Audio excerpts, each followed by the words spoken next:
Good morning to one and all. Today we'll be starting with the new chapter in economics, that is liberalization, globalization and privatization. This policy was being adopted by India in the year 1991. Now, before coming to the policy that India adopted in the year 1991, let us go a bit back and see what made India adopt the new economic policy. India को new economic policy या liberalisation, globalisation and privatisation, which is another name of new economic policy, why India felt a need to adopt this policy. We have already discussed the period from 1950 to 1919. हमने last chapter में IPR 1956 discuss की थी, जिसमें हमने discuss किया था कि government ने during this period after independence, इस पीरियड में लीडिंग रोल जो है वो पब्लिक सेक्टर को दिया और प्राइवेट सेक्टर को सेकेंडरी रोल दिया. फिर ऐसा क्या हुआ that India has to again change it off, और न्यू इकोनॉमिक पॉलिसी को इंडिया का यू टर्न पॉलिसी भी कहा जाता है, क्योंकि इस पॉलिसी में इंडिया 50 से 90 तक जो भी कर रहा था उसका बिल्कुल ही ऑपोजिट करना शुरू किया. क्योंकि 50 से 90 के जो रिजल्ट्स थे, जो पॉलिसीज इंडिया ने अडॉप्ट की, उसके जो रिजल्ट्स थे they were not fruitful at all, और उससे इंडिया की इकोनॉमिक डेवलपमेंट जो है वो बहुत स्लो या ना के बराबर हो रही थी, जिसकी वजह से India has to change its approach towards different sectors. उसको अपनी अप्रोच में, उसको अपनी पॉलिसीज में मेजर चेंजेस लाने पड़े, which will see the India this period started in India from the period 1991 onwards. So new economic policy या liberalisation, globalisation and privatisation या new economic reforms, this is the same policy which India adopted in the year 1991. So this we'll study in this chapter. Before coming to this, we'll discuss what were the reason that forced India to adopt LPG. मैं interchangeably word use करूंगी, कभी new economic policy या LPG, it means one and the same thing. But now 1991 में India ने new economic policy, जैसे मैंने अभी आपको बताया, अडॉप्ट की. 1991 में जब न्यू इकोनॉमिक पॉलिसी अडॉप्ट की, उसको अडॉप्ट करने के रीजन थे कि 1991 में India has to go through a economic crisis related to external debt. इसका ये मतलब है कि इंडिया के ऊपर सबसे बड़ा मेजर रीजन रिफॉर्म्स का इसलिए था कि इंडिया के ऊपर इतना बड़ा क्राइसिस आ चुका था कि इंडिया के पास 14 दिन का भी जो इंपोर्ट बिल है उसको पे करने के भी फॉरेन एक्सचेंज रिजर्व नहीं थे. 2 हफ्ते का पेट्रोल बिल पे करने के लिए भी फॉरेन एक्सचेंज रिजर्व्स नहीं थे. इंडिया के foreign exchange reserves lowest level पे फॉल कर गए. Government was not able to pay back the borrowings from the abroad. जो बाहर से, फॉरेन से इतने लोन उठा रखे थे कंट्री डेवलपमेंट के लिए, वो लोन्स भी गवर्नमेंट पे बैक नहीं कर पा रही थी. इवन उनके ऊपर जो इंटरेस्ट था वो भी गवर्नमेंट पे नहीं कर पा रही थी. Foreign exchange reserves lowest level पे फॉल कर गए. क्राइसिस की सिचुएशन थी. एक्सटर्नल डेट जो है वो रीपे नहीं हो रहे थे, लोन रीपे नहीं हो रहा था, इंटरेस्ट भी रीपे नहीं हो रहा था. और in addition to this India में प्रोडक्ट्स के प्राइसेस बढ़ते जा रहे थे. परचेजिंग पावर लोगों की कम और prices of the goods were on a hike. तो inflation India was going through. So all this force India कि इंडिया को इस सिचुएशन से बाहर निकलने के लिए ह्यूज लोन की जरूरत थी. तो उस लोन की रिक्वायरमेंट के लिए जब इंडिया ने आगे प्रोसीड किया तो उसने एलपीजी फॉलो किया. वो विल कम टू इट. बच्चे अब पहले let us discuss and bit back कि क्राइसिस हुए क्यों. हम कहते हैं इंडिया एक क्रिटिकल सिचुएशन में आ गया था. हमने 50 to 90 का पीरियड पढ़ा है. इस टाइम पीरियड के ड्यूरिंग गवर्नमेंट ने लीडिंग रोल जो है वो पब्लिक सेक्टर को दिया.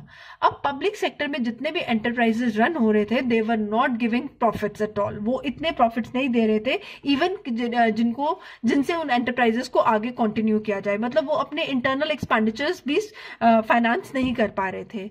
दूसरा, इस टाइम पीरियड में गवर्नमेंट के एक्सपेंडिचर, एक तो इनएफिशिएंट मैनेजमेंट हो गई. गवर्नमेंट को अपने एंटरप्राइजेस को मैनेज करना नहीं आ रहा था. इतने लॉसेस के बाद भी गवर्नमेंट इन एंटरप्राइजेस को कंटिन्यूअसली चलाती जा रही थी. दूसरा, इस टाइम पीरियड में गवर्नमेंट के एक्सपेंडिचर इनकम से ज्यादा थे. गवर्नमेंट के खर्चे गवर्नमेंट की इनकम से बहुत ज्यादा थे. और एक्सपेंडिचर गवर्नमेंट 2 तरीकों की चीजों पर कर रहा था बेटा. एक तो अनएम्प्लॉयमेंट, पॉवर्टी, पॉपुलेशन एक्सप्लोजन, जो इंडिया की मेन प्रॉब्लम्स हैं. ये तो इंपॉर्टेंट एरियाज थे जहां पे स्पेंड करना जरूरी था, क्योंकि इंडिया ऑलरेडी इंडिपेंडेंस के बाद बहुत बुरी हालत में था. तो इन चीजों को फाइट अप करने के लिए गवर्नमेंट का एक्सपेंडिचर करना जरूरी था. और दूसरे वो खर्चे थे जिनसे इमीडिएट रिटर्न्स नहीं आ रही थी, like social sector, defence, but country के लिए वो भी जरूरी थे. तो ओवरऑल गवर्नमेंट का जो एक्सपेंडिचर है वो बहुत ज्यादा था और इनकम कम थी. इनकम का मेजर सोर्स जो होता है वो टैक्सेस होता है गवर्नमेंट के लिए. उससे जो इनकम आ रही थी वो इनफ नहीं थी। दूसरा सोर्स ऑफ इनकम जो गवर्नमेंट के एंटरप्राइजेस थे, जो गवर्नमेंट उस वक्त रन कर रही थी, वो भी जो प्रॉफिट्स है वो सर्व नहीं कर रहे थे, इसलिए गवर्नमेंट की ओवरऑल अर्निंग्स गवर्नमेंट के एक्सपेंडिचर से ज्यादा थी। तो overcome loan were taken from all possible sources. जब गवर्नमेंट के एक्सपेंडिचर गवर्नमेंट के इनकम से ज्यादा थे, तो इस सिचुएशन को ओवरकम करने के लिए गवर्नमेंट ने हर पॉसिबल सोर्स से लोन लेने की कोशिश की। और ये हालत 1980s में इतनी बद से बदतर हो गई कि जो margin between expenditure and income बढ़ता गया, एक्सपेंडिचर एक वर्ष पे बढ़ता गया और इनकम कम होती गई। और अब सिचुएशन के लिए बोरोइंग्स जो की जा रही थी, जो बाहर से जो भी लोन और फाइनेंशियल असिस्टेंस ली जा रही थी, this was all use for consumption purpose. ये सारी की सारी बोरोइंग्स कुछ भी आगे प्रोडक्टिव करने के लिए यूज नहीं हो रही थी, ये सारे के सारे गवर्नमेंट के कंजम्पशन एक्सपेंडिचर को पूरा करने के लिए यूज किए जा रहे थे। और कोई ऐसी इंटेंशन या एफर्ट नहीं दिख रही थी जिससे गवर्नमेंट अपनी स्पेंडिंग्स को कम करने की कोशिश करे या इनकम बढ़ाने के लिए एक्सपोर्ट्स को प्रमोट करे। ऐसी कोई इंटेंशन भी नहीं दिख रही थी और कोई एफर्ट भी नहीं किए जा रहे थे। So this worsened the condition of Indian economy. Earnings कम थी, एक्सपोर्ट्स प्रमोट नहीं हो रहे थे, स्पेंडिंग्स बहुत ज्यादा थी और स्पेंडिंग्स को बूस्ट करने के लिए गवर्नमेंट के कोई एफर्ट्स विजिबल नहीं थे। So this added to the crisis, this added to the situation of crisis. By and by ये सिचुएशन इतनी आउट ऑफ कंट्रोल हो गई कि 1991 में India has to meet with the economic crisis. India में crisis की सिचुएशन जहां पे गवर्नमेंट की इनकम के सोर्सेज नहीं है, पुराने लोन पे बैक नहीं हो रहे हैं, foreign exchange reserves lowest level पे गिर गए हैं, इन्फ्लेशन चल रहा है, गवर्नमेंट के मैक्सिमम एंटरप्राइजेस गवर्नमेंट रन कर रही है, वो सारे के सारे लॉसेस में चल रहे हैं। So overall condition of India was, financial condition of India was critical. Exports promote नहीं हो रहे हैं, इंपोर्ट्स के बिना चल नहीं रहा था, बिकॉज पेट्रोल अगर आप इंपोर्ट नहीं करेंगे तो कंट्री की जितनी डेवलपमेंट हो रही है वो भी बंद हो जाएगी। इंडस्ट्रियल सेक्टर बिल्कुल ही स्टैंड स्टिल हो जाएगा अगर आप पेट्रोल इंपोर्ट नहीं करते। और इमेजिन कि फॉरेन एक्सचेंज रिजर्व्स इतने भी नहीं थे कि 14 दिन का या 2 हफ्ते का पेट्रोल का बिल और बाकी इंपोर्ट्स का बिल जो है वो स्पॉन्सर कर पाए, वो पे कर पाए। इतने foreign exchange reserve lowest level पे आ गए थे। So all this force India to take a huge loan. India को अब इन क्राइसिस से निकलने के लिए एक और बड़े अमाउंट ऑफ लोन की जरूरत थी, जो कि अब तक जो गवर्नमेंट ने लोन लिए थे वो सारे के लोन गवर्नमेंट के कंजम्पशन एक्सपेंडिचर को ही यूज किए जा रहे थे, कंजम्पशन एक्सपेंडिचर को फाइनेंस करने के लिए ही यूज किए जा रहे थे, कुछ भी आगे प्रोडक्टिव नहीं ले डाउन किया जा रहा था। तो जो लीडिंग रोल गवर्नमेंट ने डिसाइड किया था कि हम सोशलिस्ट इकोनॉमी रन करेंगे 50 से लेकर 90 तक, लीडिंग रोल पब्लिक सेक्टर को देंगे, वो सारे पब्लिक एंटरप्राइजेस गवर्नमेंट को कुछ भी फायदा जितना रिक्वायर्ड था उतना नहीं दे पा रहे थे, वो सोर्स ऑफ गवर्नमेंट इनकम जो है वो नहीं बन पा रहे थे। नाउ इंडिया फाइनली जब 1991 में इतना ह्यूज क्राइसिस हुआ तो इंडिया ने वर्ल्ड बैंक और आईएमएफ को अप्रोच किया लोन के लिए। That was the only approach, it was the last rescue that was available to India कि इंडिया को इस क्राइसिस से बाहर निकलने के लिए बहुत बड़े अमाउंट की लोन की जरूरत थी। तो India approached the IMF and World Bank, sorry IMF and World Bank. IMF is International Monetary Fund और वर्ल्ड बैंक का दूसरा नाम है International Bank for Reconstruction and Development, इसे IBRD भी कहा जाता है, International Bank for Reconstruction and Development, and IMF that is International Monetary Fund. दोनों ही इंटरनेशनल बॉडीज हैं। तो इनके पास इंडिया ने अप्रोच किया for a loan amounting to $7 billion. This was a huge amount of loan that was being required कि हम इस क्राइसिस की सिचुएशन से बाहर आ सके। तो इन्होंने हमें लोन देने के लिए मना नहीं किया। वर्ल्ड बैंक और IMF ने इन कोलैबोरेशन हमें $7 बिलियन का लोन देने के लिए हाँ कर दिया, but they convinced India or they compelled India, we can use the word convinced or we can use the word compelled, कि इंडिया को यू टर्न लेना पड़ेगा। अब तक जो इकोनॉमिक पॉलिसी कंट्री की डेवलपमेंट के लिए इंडिया फॉलो कर रहा है, it need to be changed in every manner.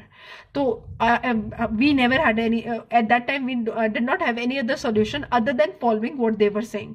हमें इस लोन की बहुत जरूरत थी, नहीं तो इंडिया क्राइसिस सिचुएशन में ऑलरेडी था, इससे बाहर आने के लिए इस लोन के बिना गुजारा नहीं था। तो कंपेलफुली या विलिंगली या non willingly India has to accept what they suggested। तो इंडिया ने यू टर्न लेने का फैसला किया। That means this decision was not of India, it was a decision which was suggested और forced on India by IMF and IBRD। But this decision will later on study, ये decision बहुत ज्यादा fruitful prove हुआ and finally India adopted a new economic policy, जो मैंने आपको already बताया है, इसे इंडिया का यू टर्न भी कहा जाता है, क्योंकि 50 से लेकर 90 तक पीरियड में जो भी हमने काम किए, जो भी हमने रूल्स एंड रेगुलेशंस बनाए, उसके बिल्कुल ऑपोजिट किया हमने 1991 ऑनवर्ड्स, क्योंकि 50 से 90 की पॉलिसी ने इंडिया को एक ऐसे क्राइसिस की सिचुएशन में लाके खड़ा कर दिया था जिसको ओवरकम करने के लिए India had to take a loan of huge amount. Now they demanded, what they said, World Bank and IMF in collaboration, they demanded India to liberate and open up the economy. जो हमने 50 से लेके 90 के time period में अपनी economy को एक close economy run कर रहे थे, हम अपने सारे सेक्टर्स को एक क्लोज फॉर्म में रन कर रहे थे, फॉरेन असिस्टेंस या फॉरेन कोलैबोरेशंस बहुत कम कर रहे थे, क्योंकि हमारे मन में ऑलरेडी डर था कि पहले हमने ट्रेड रिलेशंस ओपन अप किए तो वो हमारे कंट्री को 200 साल रूल करके चले गए, तो अगर हम फिर से अपने आप के रूल्स एंड रेगुलेशंस या अपनी कंट्री को ओपन अप करेंगे तो may be they will again rule अस. वो डर हमारे दिमाग में था, जिसकी वजह से हमने इंडिया को लिबरेट नहीं किया. बट पहला जो उन्होंने सजेशन दिया कि you need to liberate the country, आपको कंट्री को ओपन अप करना पड़ेगा, एक क्लोज इकोनॉमी से चेंज करके अपनी इकोनॉमी को ओपन इकोनॉमी करो, जहां पे foreign MNCs can come and settle and India can export and import abroad without restrictions. जितने भी प्राइवेट सेक्टर के ऊपर रिस्ट्रिक्शन, जहां पे लीडिंग रोल उन्होंने कहा कि आपने पब्लिक सेक्टर को दिया है, उसकी जगह लीडिंग रोल प्राइवेट सेक्टर को दो. Remove restrictions on private sector, rather give the leading role in the economic development to the private sector. जो भी इंडस्ट्रीज आपने रिस्ट्रिक्ट की हुई हैं, प्राइवेट सेक्टर को इतना लाइसेंस के थ्रू पीछे किया हुआ है, वो सारी रिस्ट्रिक्शंस को रिमूव करो. Restrict the role of government, public sector का रोल, जितने भी पब्लिक सेक्टर अंडरटेकिंग या तो लॉसेस में जा रहे हैं या रिक्वायर्ड प्रॉफिट नहीं दे रहे हैं, या वो सिर्फ जो आगे लॉसेस की यूनिट बन चुके हैं उनको या तो डिसइन्वेस्ट कर दो या उनको प्राइवेटाइज कर दो, या तो उसमें अपना रोल लिमिटेड कर दो या उनको प्राइवेटाइज कर दो. ट्रेड रिस्ट्रिक्शन, जो एक्सपोर्ट एंड इंपोर्ट पे रिस्ट्रिक्शंस थी, जो हमने एक्सपोर्ट इंपोर्ट सब्स्टिट्यूशन पॉलिसी की डिस्कस की थी हमने लास्ट चैप्टर में, उन रिस्ट्रिक्शंस को खत्म कर दो. Both qualitative and quantitative restrictions that were being impose either on exports और इंपोर्ट्स, दोनों को रिमूव करने के लिए कहा गया. ये I am again telling you, this was a U turn policy which India adopted, जिसे इंडिया न्यू इकोनॉमिक पॉलिसी के नाम से जानता है. What we call it new economic policy, या इसे एलटीजी पॉलिसी भी कहा जाता है. ये सजेशन हमारा नहीं था, ये सजेशन आईएमएफ का और वर्ल्ड बैंक का था. उनके सजेशन हमें एक्सेप्ट क्यों करना पड़ा, क्योंकि हमें इतने अमाउंट के लोन की जरूरत थी जो वो देने के लिए तैयार थे, बट ऑन द कंडीशन अगर हम इन चीजों को इस तरह से उनके अकॉर्डिंग चेंज करते हैं. पब्लिक सेक्टर का रोल लिमिटेड कर दो, प्राइवेट को लीडिंग रोल दो, ट्रेड रिस्ट्रिक्शंस खत्म करो, अपनी इकोनॉमी को ओपन इकोनॉमी करो instead of a closed economy.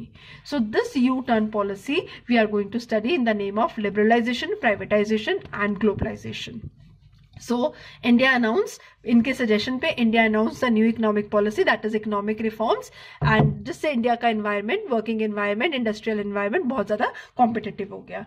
Competitive environment और barriers of growth of firms, private sector या बाकी फॉरेन एमएनसीज की ग्रोथ के चांसेस बढ़ गए.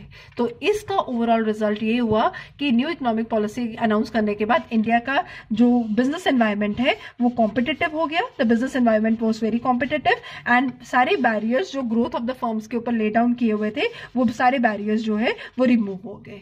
एंड जो आज प्रेजेंट सिचुएशन है इंडिया की, जहां पे इंडिया की डेवलपमेंटल प्रोसेस अच्छी है, इसका जो हम इसकी जो हिस्ट्री ट्रेस बैक करते हैं वो टू द ईयर 1991. अगर हम 1991 से पहले वाली पॉलिसी के बारे में सोचते कि हम उससे के साथ कंटिन्यू कर रहे होते, तो इंडिया की डेवलपमेंटल प्रोसेस जो एट प्रेजेंट है वो कभी भी इस शेप में नहीं होती. जब हमने इकोनॉमिक रिफॉर्म्स इंट्रोड्यूस किए तो हमने उन रिफॉर्म्स को दो पार्ट्स में अनाउंस किया है. एक स्टेबलाइजेशन के मेजर से, दूसरे स्ट्रक्चरल रिफॉर्म्स से. एक तो इकोनॉमी को स्टेबलाइज करना, जो हमारी कंट्री में टेम्परेरी सिचुएशन की प्रॉब्लम थी उनको सॉर्ट आउट करना, और कंट्री में परमानेंट स्ट्रक्चरल चेंजेस करना. टेम्परेरी प्रॉब्लम्स को सॉर्ट करना और परमानेंट जो है वो रिफॉर्म्स इंट्रोड्यूस करना अपनी कंट्री के स्ट्रक्चर में, अपनी कंट्री के इकोनॉमिक स्ट्रक्चर में हमें परमानेंट चेंजेस की जरूरत थी. तो हमने स्टेबलाइजेशन मेजर में को शॉर्ट टर्म मेजर्स कहा जाता है, जिसमें गवर्नमेंट ने बीओपी कैसे करेक्ट किया जाए, मतलब अपने फॉरेन एक्सचेंज रिजर्व्स कैसे बढ़ाया जाए या इन्फ्लेशन को कैसे कंट्रोल किया जाए, उस पर काम किया. और long term that is structural reforms पे अपनी एफिशिएंसी कैसे बढ़ाई जाए या इंटरनेशनल कॉम्पिटिटिवनेस कैसे बनाई जाए या प्राइवेट सेक्टर का रोल कैसे बढ़ाया जाए, इस पे काम किया। आई रिपीट, जो हमने इकोनॉमिक रिफॉर्म्स डिस्कस की, जिसको मैंने बताया एलपीजी का नाम देंगे, उन इकोनॉमिक रिफॉर्म्स को हमने 2 पार्ट्स में इंट्रोड्यूस किया। कुछ रिफॉर्म्स थी जो स्टेबलाइजेशन से रिलेटेड थी और कुछ थी स्ट्रक्चरल। स्टेबलाइजेशन होती है शॉर्ट टर्म और स्ट्रक्चरल होती है लॉन्ग टर्म। स्टेबलाइजेशन में जो हमारे short term problems India was going through in the year 1991, उनको ओवरकम कैसे किया जाए। जैसे बीओपी, जैसे हमने ऑलरेडी पढ़ा है कि हमारा बैलेंस ऑफ पेमेंट या हमारे जो रिजर्व है, फॉरेन एक्सचेंज रिजर्व, वो लोएस्ट लेवल पे फॉल हुए थे और इन्फ्लेशन बहुत ज्यादा हाई था। इनको कैसे कंट्रोल किया जाए। और दूसरा, अपनी एफिशिएंसी, अपने पब्लिक सेक्टर एंटरप्राइजेस की एफिशिएंसी या हमारी कंट्री के एंटरप्राइजेस की एफिशिएंसी कैसे बढ़ाई जाए। और दूसरा, हमारे एटमॉस्फेयर को, वर्किंग एनवायरनमेंट को कॉम्पिटिटिव कैसे किया जाए, उस पर काम किया। तो this was what India did in the year 1991। So government initiated variety of policies that fall under this head. हमने ऑलरेडी जो एलपीजी है या न्यू इकोनॉमिक पॉलिसी है, उसके अंदर गवर्नमेंट ने वैरायटी ऑफ पॉलिसीज इंट्रोड्यूस की, जिनमें 3 मेजर पॉलिसीज थे, लिबरलाइजेशन, प्राइवेटाइजेशन एंड ग्लोबलाइजेशन। मैंने ऑलरेडी बताया आपको कि न्यू इकोनॉमिक पॉलिसी का दूसरा नाम था लिबरलाइज, प्राइवेटाइज एंड ग्लोबलाइज। तो पहले हम डिस्कस करेंगे liberalise. What do we mean by liberalisation. आगे लिबरलाइजेशन हमने कौन कौन से सेक्टर्स में इंट्रोड्यूस किया, that will discuss in this chapter. Which liberalisation है कि putting end to the restrictions. मैंने लिखा हुआ है कि it means putting end to the restriction. जितनी भी आपने रिस्ट्रिक्शंस लगा रखी थी, लीगल रिस्ट्रिक्शंस लगा रखी थी, लाइसेंसिंग की रिस्ट्रिक्शंस लगा रखी थी, गवर्नमेंट ने अपने रोल को जो है वो इतना मेजर कर रखा था, उन रिस्ट्रिक्शंस को, रोल को लिमिटेड कर दो। हर चीज में इंटरफेरेंस की जगह उनको सेट फ्री कर दो कि वो कंट्री की डेवलपमेंट के लिए कंट्रीब्यूट कर सकें। जो आपने प्राइवेट सेक्टर के ऊपर इतनी रिस्ट्रिक्शंस लगा रखी थी कि चाहे आपको अपने आप को ग्रो करना है या नया सेक्टर खोलना है या प्रोडक्ट ऐड करना है या अपनी इंडस्ट्री को एक्सपैंड करना है, आपको हर चीज के लिए जो गवर्नमेंट की परमिशन की जरूरत थी और हर चीज के लिए लाइसेंस की जरूरत थी, किसी भी इंडस्ट्री को खोलने के लिए लाइसेंस की जरूरत थी, उन सब रूल्स एंड रेगुलेशंस को लिबरलाइज कर दिया गया। That means putting end to the restrictions. अगर what does liberalisation mean in one line, it means putting end to the restrictions. जो भी आपने रिस्ट्रिक्शंस पुट ऑन की हुई थी in any form, they were ended, they came to an end by सब चीजों को, रूल्स एंड रेगुलेशंस को लिबरल कर दिया। सब liberalisation measures were already introduce in 1990। No doubt government ने 1980s में ऑलरेडी कुछ लिबरलाइजेशन मेजर्स इंट्रोड्यूस कर दिए थे, क्योंकि 1980 में ऑलरेडी हमने अपनी सिचुएशन देख ली थी कि गवर्नमेंट का एक्सपेंडिचर बहुत ज्यादा था और इनकम कम थी। तो foreign exchange, foreign trade policy में गवर्नमेंट ने लिबरलाइजेशन इंट्रोड्यूस कर दिया था 80s में। जैसे एक्सपोर्ट अपग्रेडेशन में लिबरलाइजेशन, फॉरेन इन्वेस्टमेंट में लिबरलाइजेशन कर दिया था, लेकिन अब उसको भी आगे फर्दर एक स्टेप लेके गया और बाकी सारे सेक्टर्स में भी liberalisation by and by announce कर दिया गया। फर्स्ट हम लिबरलाइजेशन बच्चे जो स्टडी कर रहे हैं, liberalisation means putting end to the restriction. हम अभी डिस्कस कर रहे हैं लिबरलाइजेशन, फिर डिस्कस करेंगे privatisation and then globalisation. Liberalisation under industrial sector discuss कर रहे हैं आज की क्लास में हम, कि इंडस्ट्रियल सेक्टर में कौन सी रिस्ट्रिक्शंस हैं जिनको लिबरलाइज किया गया, कौन सी रिस्ट्रिक्शंस हैं जिनको खत्म या इजी गोइंग किया गया। तो पहली लिबरलाइजेशन जो इंडस्ट्रियल सेक्टर में दिखाई गई, that was industrial licensing. Industrial sector में हमने बताया था, हमने लास्ट चैप्टर में पढ़ा था कि गवर्नमेंट ने इंडस्ट्रियल सेक्टर्स में रूल्स एंड रेगुलेशंस जो हैं फॉलो करने कंपलसरी थे। हर चीज के लिए लाइसेंस कंपलसरी था। प्राइवेट सेक्टर को रोल को रिस्ट्रिक्ट करने के लिए जो लाइसेंसेस के रूल बनाए हुए थे, या आपने एक्सपैंड करना है या ग्रो करना है जिसके लिए गवर्नमेंट की परमिशंस कंपलसरी थी, उन सबको अबॉलिश कर दिया। इन सेक्टर्स को छोड़ के बाकी किसी भी इंडस्ट्री को खोलने के लिए प्राइवेट सेक्टर को इंडस्ट्रियल लाइसेंस की जरूरत नहीं थी। आई रिपीट, इंडस्ट्रियल सेक्टर में पहली चेंज जो की गई, दैट वाज इंडस्ट्रियल लाइसेंसिंग को लेके की गई, कि गवर्नमेंट ने जो इंडस्ट्रियल लाइसेंसिंग कंपलसरी किया हुआ था उसको अबॉलिश कर दिया। अल्कोहल, सिगरेट, हजार्डियस केमिकल्स हो गए, इलेक्ट्रॉनिक्स हो गए, एरोस्पेसेस हो गए, ड्रग्स हो गए या फार्मास्यूटिकल्स हो गए, इन लिमिटेड सेक्टर्स को छोड़ के बाकी आप कोई भी सेक्टर खोलते हैं, उसको एक्सपैंड करते हैं, ग्रो करते हैं, असेट्स की लिमिट बढ़ाते हैं, किसी भी चीज के लिए गवर्नमेंट के लाइसेंस की जरूरत नहीं है। दूसरा काम जो इंडस्ट्रियल सेक्टर में गवर्नमेंट ने किया, पब्लिक सेक्टर के रोल को रिस्ट्रिक्ट कर दिया। जो public sector leading role play कर रहा था 1990 तक, उस रोल को रिस्ट्रिक्ट कर दिया, कम कर दिया, बहुत कम कर दिया, जिसमें मैंने आपको ऑलरेडी बताया कि कुछ सेक्टर्स को उसने प्राइवेटाइज कर दिया और कुछ को डिसइन्वेस्ट कर दिया। कुछ सेक्टर्स को तो स्ट्रेट फॉरवर्डली प्राइवेट सेक्टर को हैंडओवर कर दिया और कुछ में डिसइन्वेस्ट किया कि अपना शेयर कम कर दिया और प्राइवेट को भी एंट्री की परमिशन दे दी। तो डिफेंस, एटॉमिक एनर्जी और रेलवे को छोड़ के ये 3 सेक्टर ऐसे सेक्टर्स थे जो गवर्नमेंट ने अपने पास रखे for they were important for a country. So the government ने इन 3 सेक्टर्स को अपने पास रखा, बाकी सब सेक्टर्स में प्राइवेट सेक्टर को आने की permission they the. That means these were the only 3 sectors which were reserve for the public, rest all the sectors were open for the private. उसमें प्राइवेट अपनी कंपनीज, अपने इंडस्ट्रीज खोल सकता है। डिफेंस, एटॉमिक एनर्जी और railways, these 3 sectors were reserve for the government, rest her sector में private जो है वो एंटर कर सकता है। पहली चीज, प्राइवेट के लिए जो लाइसेंस वाली प्रोसेस है इन सेक्टर्स को छोड़ के खत्म कर दी। दूसरा, प्राइवेट सेक्टर का रोल आगे ले आए, प्राइवेट सेक्टर इन तीनों सेक्टर्स को छोड़ के किसी भी सेक्टर में इन्वेस्ट और एंटर कर सकता है। That was being made of. Third, जो स्मॉल स्केल इंडस्ट्रीज में हमने 1991 तक स्मॉल स्केल इंडस्ट्रीज के लिए प्रोडक्ट्स जो है वो रिजर्व करके रखे हुए थे कि ये प्रोडक्ट सिर्फ स्मॉल स्केल इंडस्ट्रीज प्रोड्यूस करेंगी, लार्ज स्केल इंडस्ट्रीज को इनमें एंटर करने की परमिशन नहीं दी जाएगी, उनको भी ओपन अप कर दिया। स्मॉल स्केल इंडस्ट्रीज के लिए जो हमने रिजर्वेशंस ऑफ प्रोडक्ट किए थे उसको डी रिजर्व कर दिया। अब सर्वाइवल ऑफ द फिटेस्ट है, स्मॉल स्केल इंडस्ट्री भी प्रोडक्ट प्रोड्यूस करेगी, लार्ज स्केल इंडस्ट्री भी प्रोड्यूस करेगी, जिसका बेस्ट होगा वो बिकेगा। कोई भी प्रोटेक्शन जो है वो ऑफर नहीं की जाएगी। स्मॉल स्केल इंडस्ट्रीज और लार्ज स्केल इंडस्ट्रीज आपस में compete करेंगी। जो गवर्नमेंट ने 1991 तक क्लोज्ड रखा कि ये एरिया में लार्ज स्केल इंडस्ट्रीज एंटर नहीं कर पाएंगी, ये इंडस्ट्रियल प्रोडक्ट सिर्फ स्मॉल स्केल इंडस्ट्रीज प्रोड्यूस करेंगी, वो सारे प्रोडक्ट्स को डी रिजर्व कर दिया गया। और मोस्ट इंपॉर्टेंटली बेटा, प्रोडक्ट के प्राइसेस जो है वो मार्केट को अलाउ किया गया कि गवर्नमेंट जो है प्रोडक्ट के प्राइसेस डिसाइड नहीं करेंगे, मार्केट में forces of demand and supply अपने इंटरसेक्शन के मैकेनिज्म से प्रोडक्ट के प्राइसेस डिसाइड करेंगे। उसमें भी गवर्नमेंट का रोल जो है वो खत्म कर दिया गया मैक्सिमम सेक्टर्स के लिए। So this were all introduced in liberalisation under industrial sector. I repeat, that means अगर हम इसको नटशेल में स्टडी करें तो गवर्नमेंट ने 1991 तक पब्लिक सेक्टर को लीडिंग रोल दिया और प्राइवेट को ऑलमोस्ट निग्लेक्ट किया या सेकेंडरी रोल दिया। लेकिन 1991 onwards on the suggestion of IMF and World Bank, government realised कि अगर कंट्री को डेवलप करना है तो you need to take the help from the private sector. आपको प्राइवेट सेक्टर को लीडिंग रोल देना पड़ेगा, प्राइवेट सेक्टर को कंट्री की डेवलपमेंट प्रोसेस में इन्वॉल्व करना पड़ेगा, क्योंकि प्राइवेट सेक्टर जब भी किसी एंटरप्राइजेस को रन करता है it takes the enterprise towards profit. वो उस एंटरप्राइज को रन ही नहीं करता जो लॉसेस में जा रहे हैं, या तो उसको वो रीस्ट्रक्चर करेगा या उसमें कैपिटल इन्फ्यूज करेगा, कुछ भी करेगा, लेकिन लॉस वाले एंटरप्राइजेस को प्राइवेट सेक्टर ज्यादा टाइम के लिए रन नहीं करेगा। तो प्राइवेट सेक्टर को रोल देना जरूरी था ताकि कंट्री जो है वो प्रॉफिट्स के लिए काम कर सके, कंट्री की ओवरऑल इनकम जो है वो इंक्रीज कर सके। तो इंडस्ट्रियल लाइसेंसिंग पहले तो प्राइवेट सेक्टर के लिए खत्म कर दी गई। इन सेक्टर्स को छोड़ के प्राइवेट सेक्टर को अपने ही इंडस्ट्री खोलना है, ग्रो करना है, एक्सपैंड करना है, कैपिटल लिमिट को बढ़ाना है, वो सारी रिस्ट्रिक्शंस के लिए, वो सारी चीजों के लिए उनको गवर्नमेंट की कोई भी रूल्स एंड रेगुलेशंस के से बाउंड नहीं किया हुआ था। They could expand, they could grow without the permission of the government.